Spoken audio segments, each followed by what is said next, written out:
the Blunt Takes. This your boy ReeceMoney. We back at you with another one. It's your boy Greenway, man. We back at you with a really spectacular edition today, man. A really spectacular edition, man. Hey, man, I'm telling you, man, we got a spectacular edition for you today, ladies and gentlemen. A lot to get to across the NFL to the NBA and even shout out the World Series champs, Atlanta Braves, while we're at it. You know what I mean? Shout out, congratulations, man. I know the city's been wanting one. Being an Atlanta Falcons fan, I know the city of Atlanta's been wanting the title, man. They needed something, man. It doesn't give me what I want, but it gives the city of Atlanta something to cheer about, man. Hopefully it gives your Falcons some luck this year. Hopefully it gives us some luck and some motivation, man, to see another team in Atlanta balling out. But congratulations. I want to thank all the support, and everybody that, support us. That just motivates us to keep going. So just remember to like, subscribe, comment, and let us know what y'all think. And what we got today, man? Cause we got a lot to get to. All right, so we got a lot to get to today, but I'm gonna start it off. We're gonna start with some NFL today, man. And the big news: Aaron Rodgers. Yes. And Aaron Rodgers and what's going on, man. And I'm here to tell you what I think about what's going on, man. What I think is going on. Got a lot. I think, personally, what's going on, I think Aaron Rodgers and the Green Bay Packers should be disciplined for what's going on. From what it looks like, Aaron Rodgers lied about being immunized, vaccinated, giving the impression to the NFL, to the media, that he was vaccinated and did not have to follow all the NFL protocols, such as wearing masks on the sidelines, wearing masks when going to greet players after the game, before the game, everything, man. And he just wasn't following them. And you see videos of social media, there's a Halloween party being John Wick, shooting a gun and doing this thing, mask off, unvaccinated. And there's a lot of protocols followed as being an NFL player. I don't think because he's on such a high level, not just in the league now, in the league all time, such at a Hall of Fame level, he should be exempt from these disciplinary actions by the NFL. And I think the Green Bay Packers, if they knew he was unvaccinated and let this go on, that the team should be fined as well, some draft picks and some money, man. And I hate to see it happen to Aaron Rodgers or any QB, but there's the NFL. And if you don't follow rules, you should be disciplined as well. There's QBs out there unvaccinated, and they starting to deal with it. He should too. Man, that Aaron Rodgers situation is getting very crazy over there. We saw in the beginning, him basically saying, that he was vaccinated in a way, but I think it was a little bit of the reporter's job to kind of, dig a little bit deeper and peel a little bit of layers back on that and see what he means by that, get more specific. And those questions weren't asked, and he was allowed to just, kind of like weasel his way out of it, in kind of a way. But now he has not been following protocols for an unvaccinated player, and I feel like the Green Bay Packers and the NFL have known this, and it's going to be a lot of probably fines maybe, and who knows what other kind of penalties is going to go down. But without Aaron Rodgers, they're going up against the Chiefs this Sunday, and they have Jordan Love starting this week. Now, this is very interesting because we don't know if Jordan Love is going to be the guy for the future for Green Bay, but Green Bay sure as hell hopes that he's going to be that guy after Aaron Rodgers leaves, because it looks like he's going to leave after this year. And if Jordan Love, can come in and pull off the upset versus the Kansas City Chiefs, man, it's going to be amazing. And he has a tall task ahead of him, but I think he's going to be able to get the job done Sunday and pull off the upset over the Kansas City Chiefs, man. And, we're going to get into that a little bit more later on, but it's a big task for Jordan Love. We're going to see a lot of what Jordan Love is made of this Sunday, and that Packers-Chiefs game was already coming into it with Aaron Rodgers, one of the most intriguing games of the week, and I think without him, it's still going to be one of the most intriguing games of this week. Oh, yes, it's still interesting whether it's Aaron Rodgers or Jordan Love because of the Aaron Rodgers situation. Now he has to come about with that, and there's a lot of more stuff going on in the NFL. That's a big situation we're going to look into more and more as the weeks go on, maybe even later in the show. But I want to talk about somebody, man, that seems like they finally been freed. Free OBJ. Free OBJ. Odell Beckham Jr. has been released by the Cleveland Browns today. Now, he's on waiver wire. He has to pass waiver wire, and he'll be free to sign with any team of his choice. Now, where's he going to go? That's the question. There's been a lot of stuff going on with Cleveland and the turmoil, and I'm glad he's out because, you could point fingers at Baker Mayfield. You could point fingers at Kevin Stefanski and the offense coordinator and how they play the game down there in Cleveland. They have two power running backs, star running backs, and they want to give them the ball, but you also have Odell Beckham Jr., a star receiver in this league. And I think he still has some stuff in him. He still contributes wide receiver one. I'd love to take him over here in Atlanta right now with, stuff going on with Calvin Ridley. But that's beside the point. He's still a wide receiver one. He can get the job done. There's a lot of places he can go. But I don't want to point fingers in Cleveland. You know, I've seen this since day one when he got over there. I think it was just gonna be a bad situation. You know, I think he was happy to play with his brother Jarvis Landry again, but I don't think he realized the situation they were in. You know, you went from an 0-16 team to 7 wins, and I just don't think it was right over there. There's a lot of teams he can go right to, but my choice, where I think he should go, I think Odell Beckham Jr. should go to the Baltimore Ravens, and not to be biased because you know I'd love to see Lamar Jackson and OBJ. He'd have the chance to be a wide receiver one and show what he has to do, and he'd get to play the Browns twice.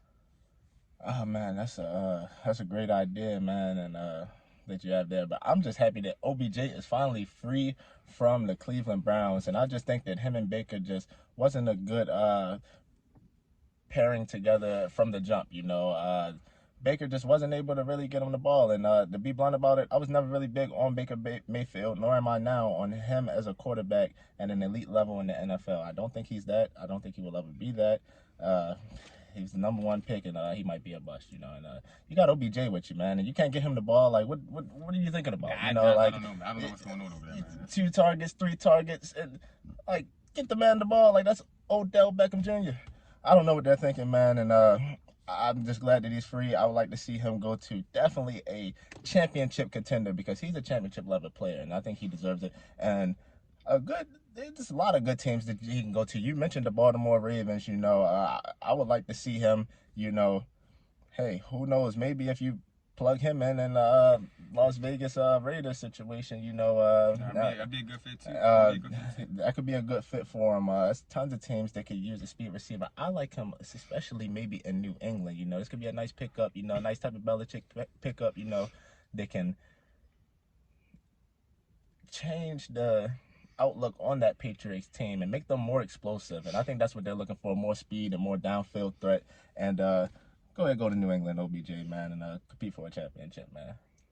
A good fit. You know, he could definitely open the field for Mac Jones, be that deep threat that the Patriots seem to be missing for the explosive play calling that Josh McDaniels wants to use. And I mean, man, you mentioned the Ravens, man, and all these other great championship contender teams, man, and I would have to say the Baltimore Ravens are one of my teams up there, you know, for a championship contender team in the AFC right now. I think they are ahead of the pack right now. And when you look at the other teams in the AFC, I don't see anyone else playing as well as the Baltimore Ravens are playing right now. And right now, they're ahead of the class in the AFC, if you ask me, as a team. I'm looking over at everybody else. You look at the likes of Derrick Henry, who went down with a crucial foot injury, and he's crucial for the Titans, very crucial. And you know, he's looking like he's going to be out for a good extended amount of time. You know, they picked up Adrian Peterson, and we'll see how all day AP does out there. You know, in the Titans, I can't wait to see that. And you know, that crushed them. They were one of the top teams in the AFC. We thought the Bengals, after beating the Ravens, were going to be something to be reckoned with in the AFC, and then they come out there and lose to the Jets. So you know, it's not looking good in the AFC. We don't know what's going on with the Chiefs. The Chargers were looking good till the Ravens, you know, exposed them. Bills is a good competition that's going to be for the Ravens, and I would like to see that rematch in the playoffs between the Bills and the Ravens, because right now those are probably the 2 best teams in the AFC right now, and they're probably on a collision course right now for the AFC Championship, if you ask me. And my early MVP right now for the NFL would have to be Lamar Jackson. If we're talking right now, look what he's doing for his team. He's the most explosive player in the NFL. He's doing the most for his team in the NFL. He's responsible for more everything in the NFL that a player can do on his team. He's more responsible for it than anybody in the NFL. He's the most important player in his on his team, and not only is he the most important player for the Baltimore Ravens, he is the most important player for the NFL, ladies and gentlemen. He is the face of the league.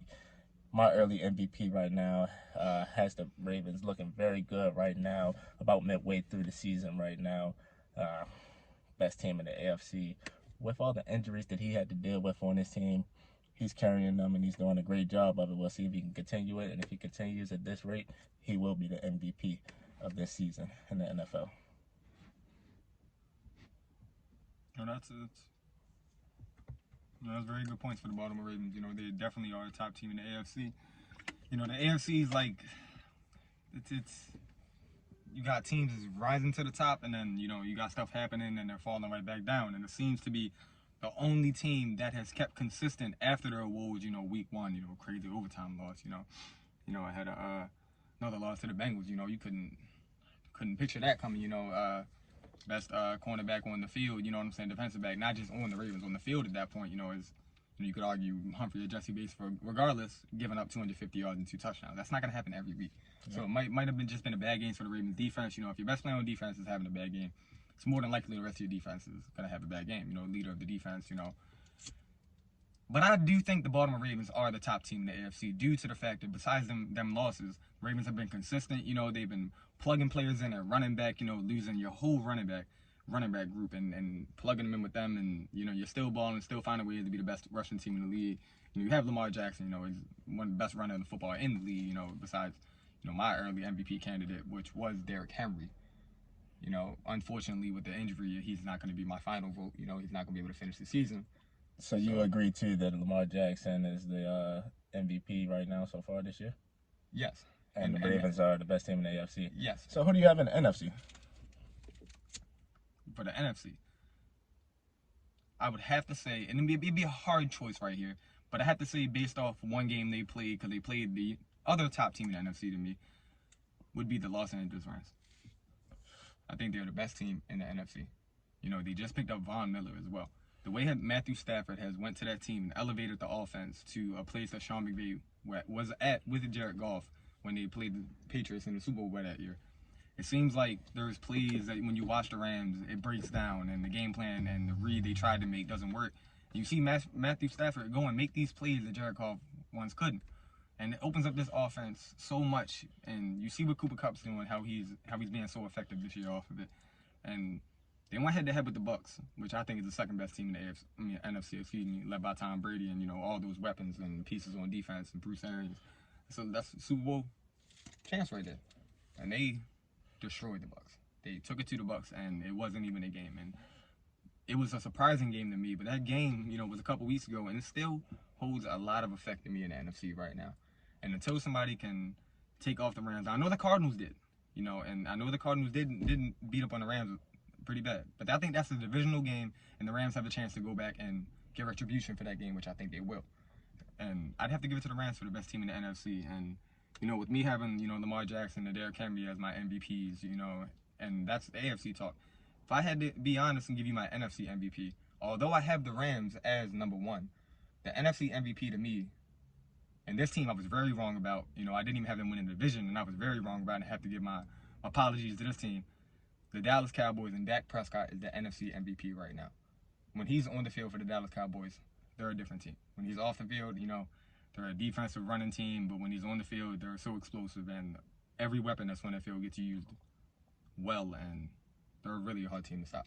Oh, well, yeah, just keep talking, because I was going to let you keep going, because the Dallas Cowboys are the best team in the NFC. I was just waiting for you to say it. Okay. It's not the Los Angeles Rams. Nice pickup, with Von Miller, but I don't believe that that pickup was really needed for the Los Angeles Rams. I believe that they could have got better, at the running back position, especially, and maybe shoring up the linebacker crew, something maybe. And you're already good on defensive line, sorry. And then you don't really need Von Miller. We don't know how much of an impact he's going to make, how better you're going to make him. But it is good to have him in the NFC because you have a lot of great quarterbacks, from the Tom Brady with the Tampa Bay Buccaneers offense. They're very explosive. And I think that could be a great rematch in the playoffs if those two teams get to match up. But the best team in the NFC is the Dallas Cowboys. Top to bottom, offensively, defensively, the running game that they have, one of the best in the league. The passing game that they have, one of the best in the league. Weapons everywhere you look, in the backfield with Ezekiel Elliott, Tony Pollard. Then if you go to the outside, and you look at the Amari Cooper, CeeDee Lamb. I like Cedric Wilson. He's a baller. And Cedric Wilson is a baller, man. He can do anything on the field for you. Dak Prescott leading it, at the quarterback operating. Dangerous combination. You saw it even when Dak Prescott didn't play. Yes. the Cowboys still were able to pull off a win Sunday night versus the Minnesota Vikings with Cooper Rush, the backup quarterback, in. You know, that just goes to tell it all, man. And this is a different Cowboys team than past years, and they play with a nice swagger and a nice edge. And I think that they want to show everybody that this is a different team, and that they're trying to bring championship level play back to Dallas. And led by Dak Prescott, I believe that the Cowboys will be able to do that. And my Super Bowl pick right now is going to be the Baltimore Ravens versus the Dallas Cowboys, and I would love to see that happen. If it happens, we'll see. Well, Cowboys are a really good team, man. A really good team. You're not wrong when you can't tell you you're wrong when you say they're the best team in the NFC, man. They've won some valuable games. They even had Cooper Rush come in, and that Cowboys defense really stepped up. Helped take out Dalvin Cook out of the game. Justin Jefferson wasn't that big of a factor. People say the Trayvon Diggs effect. He's been a big playmaker in that secondary, something they've needed for a while now. And there's not much. That defense is a whole lot better. I'm glad you mentioned Michael Parsons, Trayvon Diggs are two impactful players who's making a difference on that Dallas Cowboys really team. Impactful player. Can't wait to see how Michael far Parsons they go. is up there for defensive rookie of the year. He has my vote right now. He's playing really well. Not much more to say about the Cowboys. They're a really good team. They are now arguing for best teams in the NFC. My vote would be the Rams. I'd have the Bucks after, and the Cowboys would have to be third. And they can jump to first. It's only week 9 now. A lot of stuff can change. 17 games in a season, but right now they have to go with the best two teams in the league. I'd say AFC, NFC would be the Ravens and the Rams, and that would be my early Super Bowl pick, and that would be a great Super Bowl to watch. And that's all I'd have to say for the NFL right now. Well, if I had to list my NFC top 3 right now, I'm going to go with the Dallas Cowboys at number 1 in the NFC. And in a close second, I'm going to go with the Green Bay Packers. That team is also a loaded team from top to bottom, yes. As well as the Dallas Cowboys with Aaron Rodgers at the quarterback, a walking Hall of Famer. So that team is nothing to be played with. Now, they've been knocking at the door at NFC championships in recent years. Oh, yeah, and it's just a matter of time before they get over the hump. Aaron Rodgers has something to prove this year. And if he's able to work things out with the issues that he has going on right now, and he's able to get it together, that Green Bay Packers team is no team to be messing with when it comes playoff time. Believe me. Okay. That being said, man, I can't wait to see the games that we have coming up this Sunday, man. And we want to run through a couple blunt picks for you right now. And starting it off with that Green Bay Packers team, we got the Green Bay Packers going up against the Kansas City Chiefs. And I'm going to have to, start it off for you. I'm going with that Green Bay Packers team that I was just talking about to pull off the upset over the Kansas City Chiefs, man. Jordan Love, man.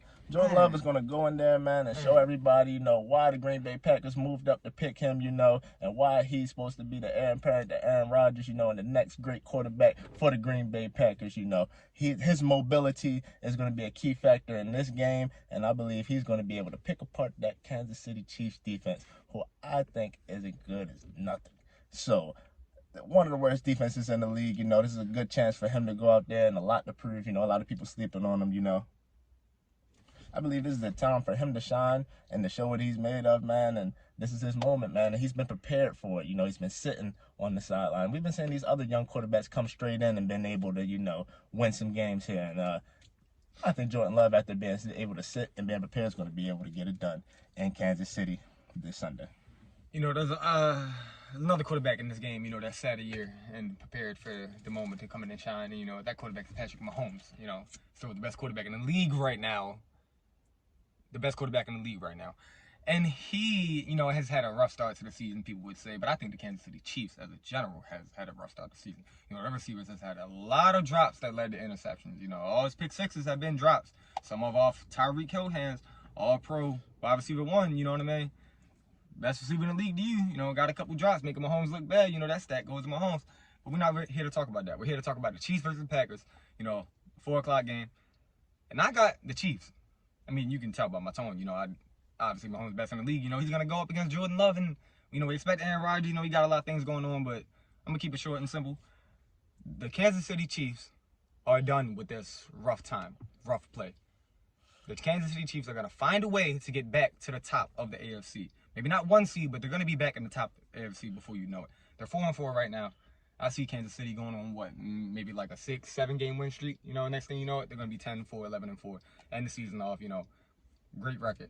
All this is gonna put behind them. We're gonna say it's a start of the season slump, and that's it. And they're gonna win this game. Oh man, you better hope so, man, because we had a lot of talk coming into the off season of have the league figured out Lamar Jackson, and obviously they haven't. I think the question may be, has the league figured out Patrick Mahomes? But that may be another debate for another day. The last game that we have coming up is your Atlanta Falcons going up against Trevor Siemian and the New Orleans Saints. Division game. Your guys. I'm gonna let you start this one off, man. Who you got in this one? All right, so Atlanta Falcons versus New Orleans Saints. I'm playing Trevor Siemian. We're not playing Drew Brees anymore. I know fans of us, we're gonna think about that. We're not playing Drew Brees anymore. We're not playing Jameis Winston. We're not playing Tyreek Hill. We're not playing Taysom Hill. Playing Trevor Siemian. I think we're gonna win this game. As a Falcons fan, I should definitely think we're gonna win this game. We have the talent to, go out there and put some points up on the Saints defense. And our defense played well last week. They played well against Sam Darnold. They didn't have McCaffrey, but we only give up 19 points, 1 touchdown, a lot of field goals. We, bend don't break, played a lot of good defense. Didn't get it going on offense at all. Didn't find out Calvin really wasn't playing until about an hour before game time around that.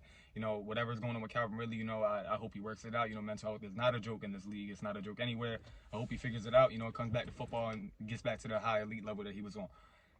But with that being said, we still have Kyle Pitts. We still have somebody that can take away the middle of the field. Russell Gage is back. He's ready to step up and be that receiver with Calvin really being out. We still have Hayden Hurst. I hope we get him back in offense. Cordell Patterson is an X factor for us, a weapon anywhere on the field.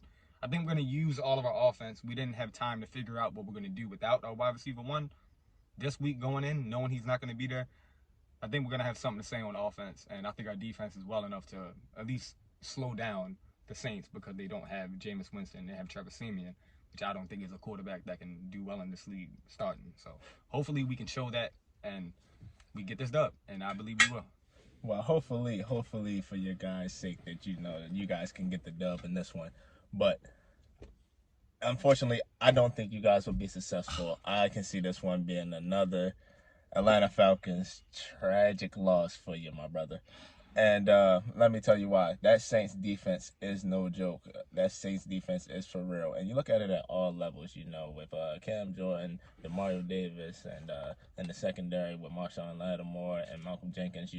They just have elite level talent at all levels. And it sucks that the quarterback position, is a little bit messed up for them because they could be one of the best teams in the NFC. But they got Trevor Siemian out there. Jameis Winston's out for the year with the injury that he took, and Taysom Hill is Taysom Hill. Enough said. Michael Thomas is also going to be out for the year. That's a tough hit at wide receiver. They're just depleted injury after injury at wide receiver. It just sucks for the Saints, for the misfortune that they've been having. This game, they're going to be able to pull it off. Let me tell you why. They still have Alvin Kamara, who I think right now, without Derrick Henry in the league, is the best running back in the league. And if they get him the ball, he can take over games. He's going to have to be the major focus. That dome is going to be rocking like it always does. And if that defense can get them some stops, maybe get some turnovers, Sean Payton's going to get you some points on that board. He's going to be able to call plays and upset, maybe just straight up beat the Atlanta Falcons, man. It's going to be a lot of great games Sunday, man. And I can't wait to watch them, man. It's a whole lot of games we got to get to. But those are our blunt picks for this Sunday in the NFL. And this NFL season's been crazy, man. And I can't wait to continue to watch it, man. But not only the NFL season, man, this NBA season. It's been great. It's been great. So happy the NBA is back, man. I'm so happy the NBA is back. There's a lot of stuff going on, man. A lot of new faces, a lot of new stars, new places, man. What's been your take on the NBA this year, man? What's the thing that's been, standing out to you the most so far this year? You know what I mean? Like, as a player or a team, like, what's something that just you got your eye on this year so far? Something that's been standing out the most to me is the leap a lot of these young players have made coming into this year, and they're starting to take over and starting to become superstars.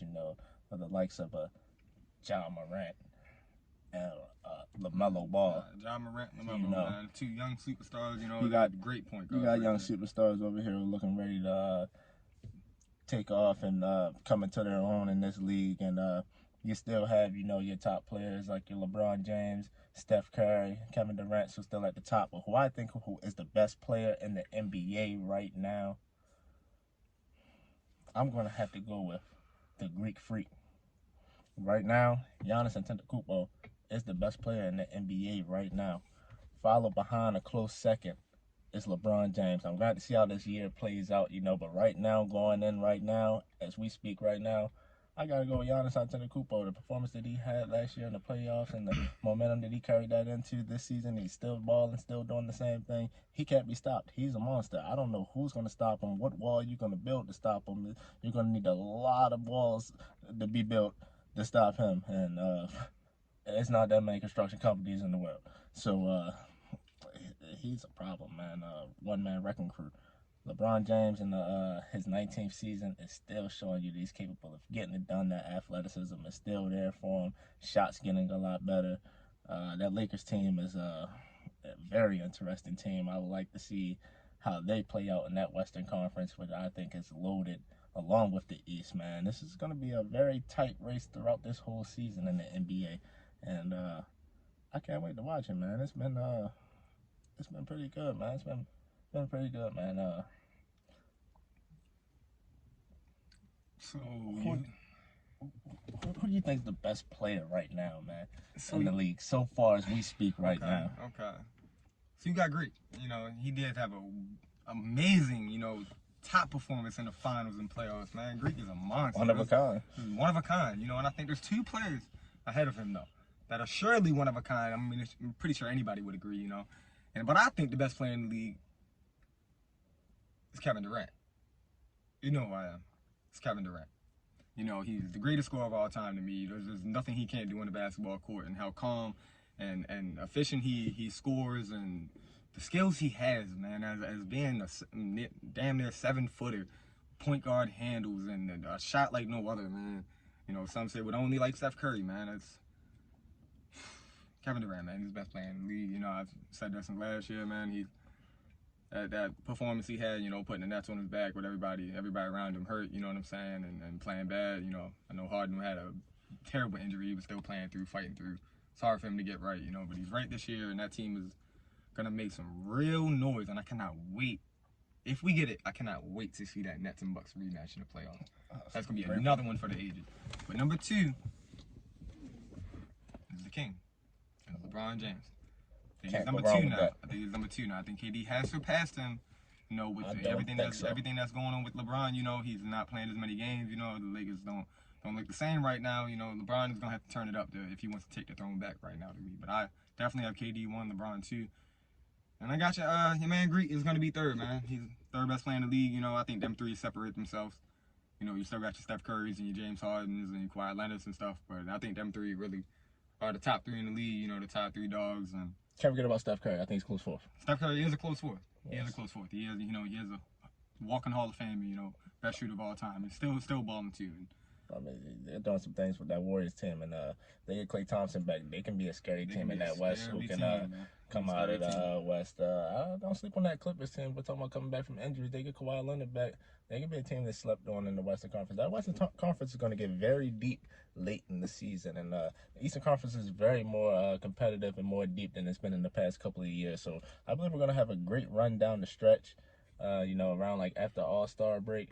It's going to get very crazy. Maybe even earlier than that, maybe after Christmas. Yeah, I definitely agree. There's definitely some teams in the East and the West, not just the powerhouses, some teams in the East and West that can surely make a run. You definitely talked about John Morant and LaMelo Ball. The Hornets and the Grizzlies, they're young teams that really play with a lot of pride and passion. They have hustle on the court at all times. John Morant and LaMelo Ball, These players are fearless, man. They're going to end up top 5 point guards at the end of this year. They're gonna be, in everybody's top 5. They're already probably in mine. Let me take it from there. They're top 5 right now. John Morant and LaMelo Ball at point guards. I don't know if you want to go there or not. Or anybody else wants to go there. They're top 5 point guards in the NBA. Those 2 players are Very crazy, man. I'm gonna take John Morant in that one if you wanna be blunt about it even further. And a close one. I don't know how far you wanna go Yeah, with that one. we That's might have a to great disagree on debate that for one, bro. another We day might have too. we might have another one right there. We talked about John Zion a lot. I think this might be a better one right here. I might have the mother ball on this one. 2-point guards leading their teams. Changing not just leading their teams, they're changing the culture of their franchises. Like Yes, yeah. you have the grit and grind of the Grizzlies, and I feel like John Morant is representing that and bringing it to another level with the athleticism explosion he has. And LaMelo Ball is bringing like some sort of like high level swag and culture to the Hornets, making them a fun team to watch. People just don't want to watch them for the names, they want to watch them for the excitement and how these teams are just exciting, man. And Man, both of those they're two not just players, exciting, man, they're definitely. winning and they're leading their teams and they're At doing such whatever a it young takes. age, man. They're young, man, younger than us, man. I mean, it's under 22 years old, man, out there, man. Leading NBA franchises, man.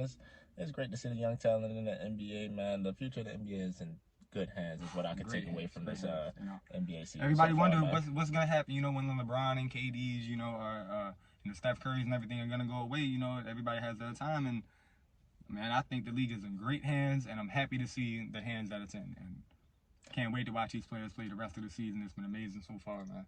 A lot of games still left in the NBA season. It's still very early. Can't wait to debate a lot of different teams. Once this NBA season starts to play itself out, man, and it's gonna be the best, man. And yep, that's about all we have for you, man, today, man. For the blunt takes, man, and this has been blunt takes for you, ladies and gentlemen. Remember to like, subscribe, comment. Always let us know what y'all think. Man, this has been a great one. A very spectacular edition, man. Hope we covered everything, man, that we wanted y'all to hear. It's been a great one here, man. It's been your boy Greenway, man. Always let us know what y'all think, man. Subscribe and comment and let us know. Any blunt takes y'all want us to, anything y'all want us to talk about, man. We'll definitely bring it up on the show, man. Just sports related, not related, we're here to give you our blunt takes. A lot of new content coming on the way. Stay tuned, stay patient. We appreciate all the support. We got a lot of special things coming. It's your boy ReeceMoney, man. I'm here with Greenway, and you know what we do, man. Stay blunt. Yes, sir.